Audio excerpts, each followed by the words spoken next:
For this vlog, I'm going to take a short walk around the Sawgrass Mills Mall, located in Sunrise, Florida.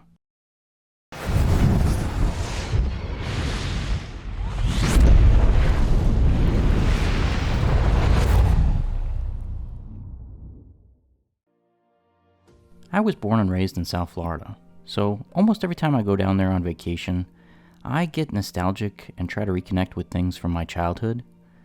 When it comes to malls that I grew up with as a kid, they're almost all gone. I mean, I grew up in the Lakes Mall in Lauderdale Lakes.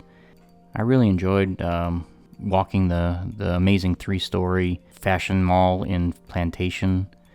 I remember spending entire days at the batting cages at Power Hit, which was inside the Coral Springs Mall, which is also gone.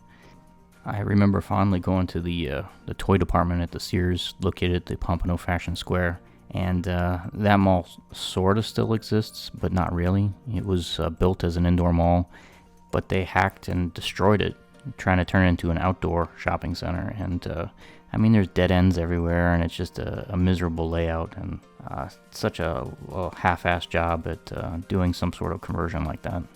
So that's how I ended up here today at Sawgrass Mills, because this mall was built like when I was still a kid, and even though they've done a lot of changes and updates, it retains that original Sawgrass Mills vibe.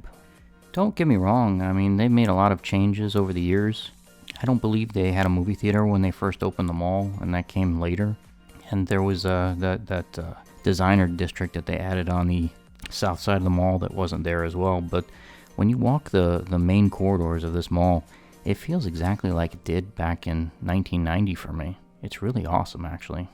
You know, this mall is huge too. It's 2.3 million square feet of mall, so it was one of the biggest malls when they first built it. And this was, you know, a couple decades before like the Mall in America and the American Dream malls. So this was like the big dog when it was first opened.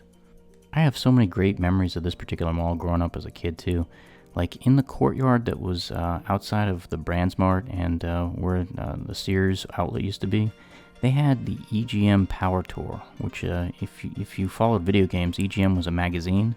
And they brought a bunch of future video games on playable kiosks, so you could actually play games that were coming out in the future. And I remember this was the first time I ever got to play Robocop versus Terminator on the Genesis, and I got to preview like Bonk 3 for the TurboGrafx 16, and it was just an amazing experience for them to let kids basically participate in more or less like a trade show. It was like the Consumer Electronics Show, only for kids. So I really wish video game companies still did that. And you know, like I said, that happened here in 1993 in the inside section of the mall near Brandsmart.